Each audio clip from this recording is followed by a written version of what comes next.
Greetings, Exiles. We have finally reached the first week since launch, and I'd like to provide a quick build update to my gas grenade mercenary. As I mentioned in my previous video, the first 3 acts were a struggle just because I was still learning the game. I also didn't have proper gear, and more importantly, I wasn't using the right skills. I also made the mistake of attempting to craft my own gear, which turned out to be a terrible decision considering I'm playing Trade League. For newer players who are just starting out, I would highly recommend saving your Exalted Orbs, that is currently the valuable currency, and buying gears instead. If you're not aware, the trade site for POE is out already, so you can easily snag yourself a good gear during the leveling process. After Act 3, I made the switch to Oil Grenade and Gas Grenade, which significantly improved my DPS and my leveling experience. As you can see in these campaign boss kills here, I am manually igniting the Oil Grenade with Explosive Shot and then casting my Gas Grenade. So this has been, I believe this was after the nerf already, so the damage is quite humble here, but it's still good enough to take down the boss. Eventually I bought myself a 1 Exalt Birth of Fury, unique boots, and if you're not aware of this unique, you can check out my previous video. I did explain how it works with Gas Grenade. And I also upgraded my crossbow for about 3 Exalts I believe, just to get some higher physical DPS on it. It does make a big difference for your Gas Grenade damage. There we go, an easy kill. Now on a side note, there has been a lot of nerfs happening with meta builds, and I know some people are hesitant to pick their next build just because they're afraid they'll get nerfed to the ground and so forth. Gas Grenade was, like I mentioned, it was nerfed slightly, but it definitely is still a strong skill. It doesn't feel overpowered to the point where I think it'll get nerfed any further, since you are still manually either igniting the boss using additional skills like Flame Wall or Oil Grenade and Explosive Shot like I'm doing here, or you're sacrificing a Helm or Boots slot for Auto Ignite. So it still requires an opportunity cost to ignite, and if there's a nerf, I would think it would likely hit Gas Arrows first, just because it is currently feeling a lot stronger than Gas Grenade. It doesn't have a cooldown like grenades do, and you can even stack the gas clouds over bosses and trigger a big explosion more effectively. So I think this build is quote-unquote ethical currently. So if you're looking for something safe to farm the end game, I would recommend Gas Grenade. Alright, so I'm gonna go over the build real quick. This is what the passive tree looks like. I went with Zealous Inquisition. This node I strongly believe is probably one of the strongest node in the game right now, just because of the 10% chance to explode is huge. Especially when you're mapping in the end game, when there's a ton of mobs, you are exploding entire packs. So this node here is great for the campaign and also for mapping. And then for Cruel Lab, I grabbed Culling Strike, and then my third Ascendancy, which I just completed. Ironically, it took me 3 tries, but I got Witchbane after that. For my final trial, I'm probably going to go for No Mercy or Obsessive Rituals if I can get some good armor and evasion on my gear. And then this is what the tree looks like, essentially going all the way down here, grabbing these notes, grabbing some Fire Pen here, cooldown recovery, and then I'm filling out some defenses now. For my gear, just bought this bow for 15 Exalts. It has an additional projectile and over 300 top end DPS, which is quite nice. This is the Radiant Grief, which I got about paid for 10 Exalts. This allows us to basically auto ignite monsters, and then you just have to cast your Gas Grenade. It's going to auto explode, so it turns it into a 1-button build. I replaced the boots with this just because it's a much better quality of life. Amulet is shit, I have to upgrade that. The body armor, life, dual resist, some nice armor and evasion. Ring is basically life resist, and then life resist with some physical damage, some attributes here. Gloves would be physical damage, resist. This one doesn't have life, so I have to upgrade this. And then my belt and my boots are really simple. I have to upgrade them as well. Let's see. Passive tree or Atlas tree. Currently, I am. Let's see, how do I open that up here? Anyway, I'm gonna go ahead and showcase a map real quick. So this is a tier 7. This build, again, with the Zealous Inquisition, it's great for running breaches and expedition. You explode the entire screen and it just feels great. So we're gonna go ahead and run this. I believe it has Delirium and a breach in there. And currently we are level 76. Our res are not capped. We have been working that still.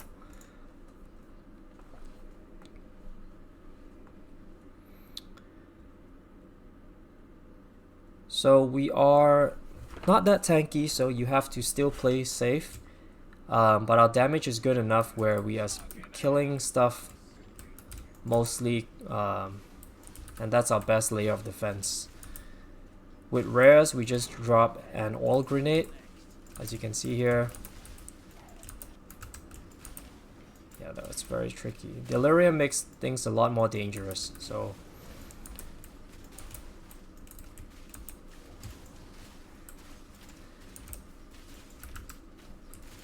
I think this is.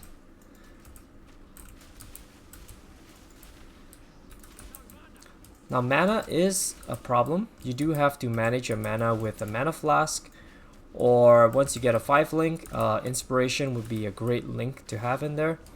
It will pretty much solve your mana issues. Oh, that was close. So yeah, again, this is we have to get more, we have to cap our resist for sure. But generally, I would play a lot safer. I would stand behind. I would make sure my grenade's in before I roll in. But we do use a lot of dodge rolls, and let me see if I can showcase a breach real quick. I gotta look for it. I'm just gonna end the Delirium encounter just because it's a little rippy here.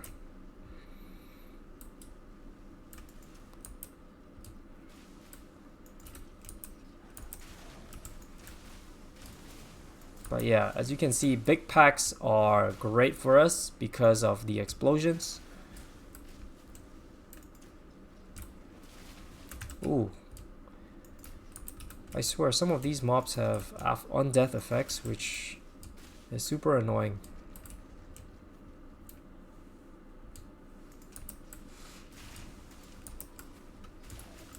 But as you can see, the playstyle is really throwing your grenades and then just rolling out of harm's way.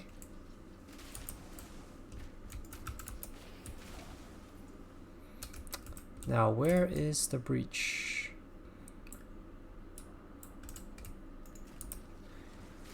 Hopefully it's not in the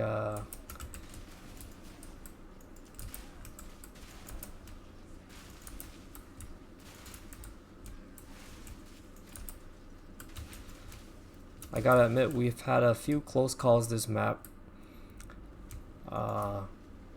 And I definitely don't want to break this, so I'm gonna start playing a lot safer here.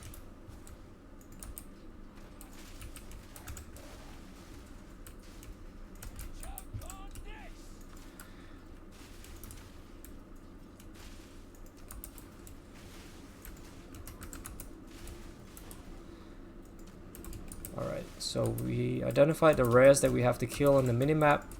I believe they are inside the we have to activate the lever, so I'm gonna do that here in just a second.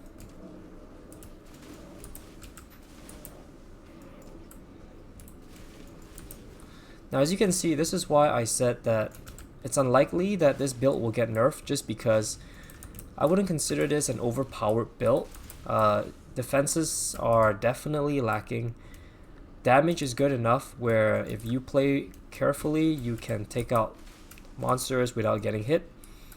But it by no means is an overpowered build like the meta ones out there.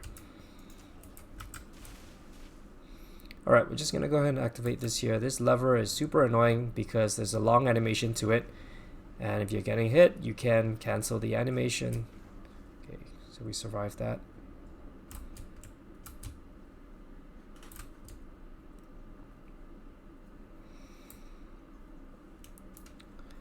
Another thing to note about this build is it doesn't do too well in closed corridors, like maps like these, just because you get swarmed and you don't really have a lot of room to kite.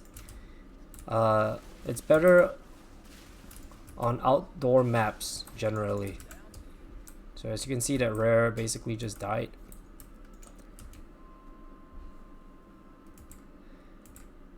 And we're just gonna go kill the rare up here. There might not be a breach in this map. Okay, we're gonna drop an oil grenade, and there you go, that's dead. Okay, and then we're just gonna work on this lever here.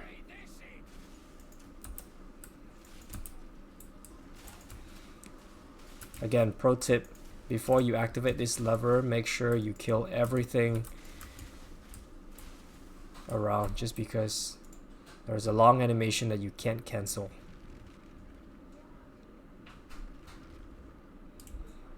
Alright, now we should be able to enter the arena, I believe. Or not. There's one more lever at the bottom. I know there's a lot of complaints on Reddit about how big these maps are, and yeah, I think maybe GGG might change something, but currently I think this is what we have to deal with.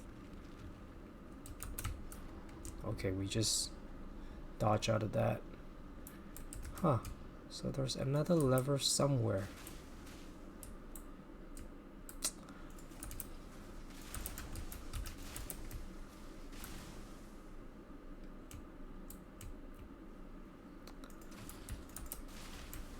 So Wind Dancer is one of the auras that we're running.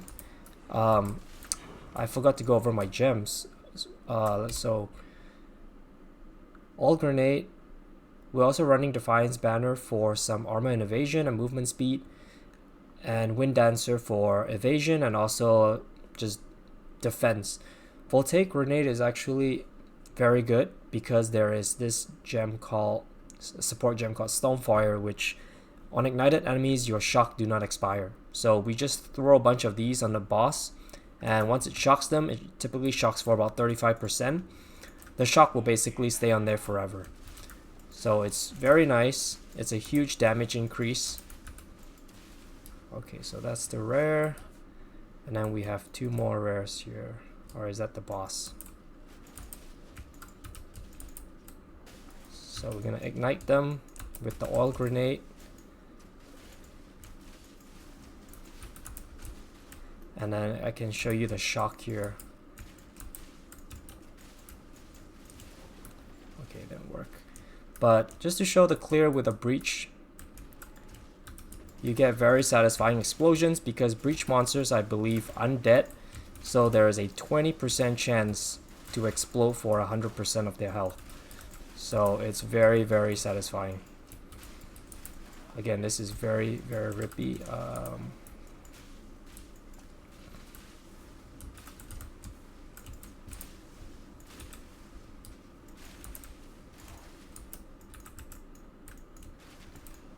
Oh, what happened there?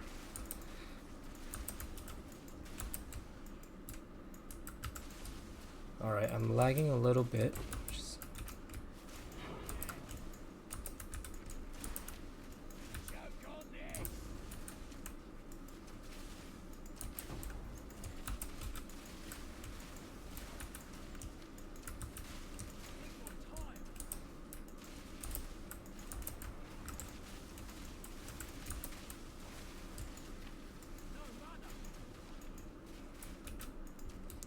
Alright, so that's it. That's the showcase. Let me know if you have any questions for around this build. I'm still going to continue leveling it up to 80 and maybe 90, get some upgrades. hopefully attempt some of the pinnacle bosses, and I'll post another update video in a few days. So hope you enjoyed the video, like and subscribe, and thanks for watching. Bye.